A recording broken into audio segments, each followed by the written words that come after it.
A man discovered a business opportunity while eating grilled corn. He noticed his son wincing from the spicy sauce on the corn, yet still enjoying it immensely. This sparked an idea. What if potato chips were made spicy too? He and his family bought large quantities of chili peppers and began experimenting.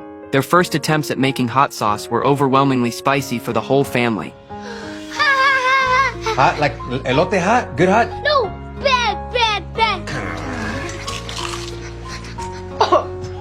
Oh my God. While they were working tirelessly to create handcrafted hot sauce, many factories had begun using technology, test tubes and syringes to mix chili extracts. Although this doubled the spiciness, Richard believed that locally grown ingredients combined with Mexican-style hot sauce represented the purest, most authentic flavor.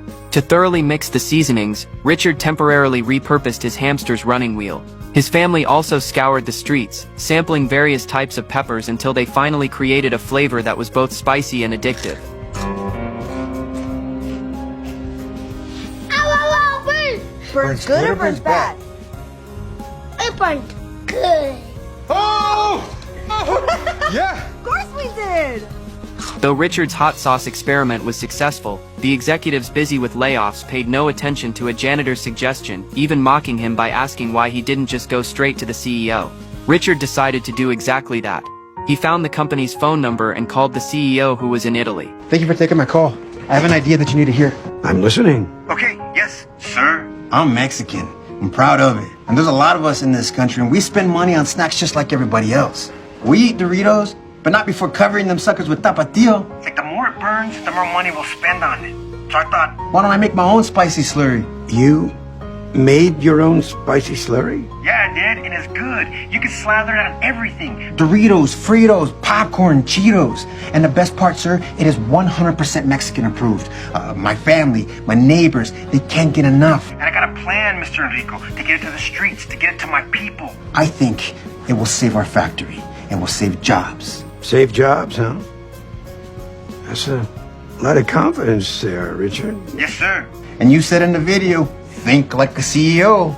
So I did. You saw my video? Yes, sir. And you're a janitor. Maintenance crew, sir. Look, if it's okay, I'd like to send you some samples, sir. Richard, that's more than okay with me. Richard successfully convinced the CEO and obtained an address to mail samples. Richard and his wife enthusiastically sent a large package of samples to Roger. When the CEO put the first Flamin Hot Cheeto in his mouth, he couldn't stop eating them. He called Richard back immediately, not even taking time to wipe his hands, saying he was coming to America to inspect the factory. Meanwhile, factory executives angrily searched for whoever had alerted the CEO. When the factory manager discovered it was Richard, he publicly reprimanded him in front of the entire company. If Roger didn't approve Richard's suggestion and noticed the factory's continued losses, he might withdraw his investment, meaning factory closure and unemployment for everyone. Richard began to doubt himself. When he returned home dejected, his wife Judy, after learning what happened, continued to encourage him, believing he would succeed. The couple then studied persuasive speaking techniques together. On the day of Roger's inspection, Richard dressed in a proper suit. I'm so proud of you, and I'll always regret not being the man that made you the man you are today. Always. Ahora, chígatelos. Tu coño. When Roger's car stopped in front of the factory, the wheels of fate began to turn.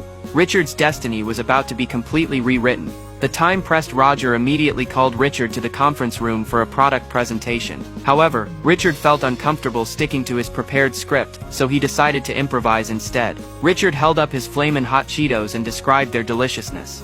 When executives asked about projected market share, Richard didn't even know what the term meant. He responded by gesturing to show the length of supermarket shelf space. This much market share. This gesture made the executives chuckle. When Richard went on to explain in plain language the preference for spicy flavors among everyday people, Roger stood up and mimicked his arm gestures, completely ignoring the factory manager's reports and deciding to invest in the proposal. However, when Flamin Hot Cheetos went into production, they didn't receive a strong response and instead became slow-moving items on supermarket shelves. The factory manager decided to discontinue production of this flavor. Richard was so discouraged that he questioned his life choices. He became self-destructive, feeling like a nameless nobody from the bottom ranks who couldn't make waves. His colleague Baker, however, felt he was being too hard on himself. Embarrassment's never stopped you before? Ask questions. You wore my ass out with them. Look here, the person I met 10 years ago wouldn't blink. He'd find a way, any way to get it done. I don't want to look you up in 20 years from now, just to find out you're still down here on the bottom. Step up. That night, Richard couldn't sleep. Talking with his family, he realized the factory hadn't advertised the Flamin' Hot Cheetos at all. Seeing his father's worried expression, his oldest son contributed all his saved allowance to support advertising efforts. Richard suddenly had an epiphany. He found his old gang friends and hired them for guerrilla marketing. Then Richard went to the factory to boost everyone's confidence in Flamin' Hot Cheetos. When someone tried to stop him, Baker immediately interrupted. Everyone knew the spicy chips weren't slow sellers because of their taste. With increased promotion, they would definitely get a response. Richard decided to move all the factory's inventory of Flamin' Hot Cheetos to vehicles outside. Then his silver-tongued gang friends began giving them away for free throughout the neighborhood. Richard's family went directly to supermarkets and bought all the Flamin' Hot Cheetos from the shelves. When other customers looked over curiously, Richard seized the opportunity to recommend this delicious snack. Customers were immediately attracted to buy them. Soon people throughout the city were frantically purchasing Flamin' Hot Cheetos. When the quarterly sales report reached Roger, he became curious about how much money the factory manager had invested. He learned that the manager, due to his prejudice against janitors, hadn't spent a penny. Roger began to take the Flamin' Hot Cheetos market seriously. He placed a 5 million unit order directly with the factory. That night, the nearly bankrupt factory came fully alive.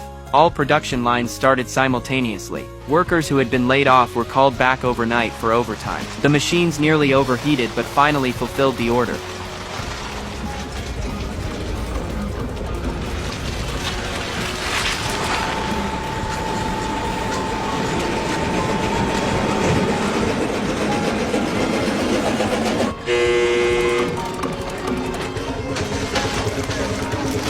Six months later, the factory returned to its former glory. Baker greeted Richard with a smile and reintroduced himself. You're now looking at the new plant manager in Bakersfield. Yeah! After expressing happiness for Baker, Richard assumed he was still a janitor and felt somewhat dejected. However, when he went upstairs to clean, Roger had been waiting outside an office door for some time. In front of Richard, Roger inserted a business card into the door. Richard was transformed into the marketing director. Everyone began applauding him. After composing himself in his new office, he shared the good news with his wife. Richard's dream had come true. He had risen to become an executive at Frito Lay. Flamin' Hot Cheetos has now become a billion-dollar brand. Richard and Judy's love story is admirable as well. They've remained deeply in love through 48 years together. Behind every successful man is certainly the support of a great woman.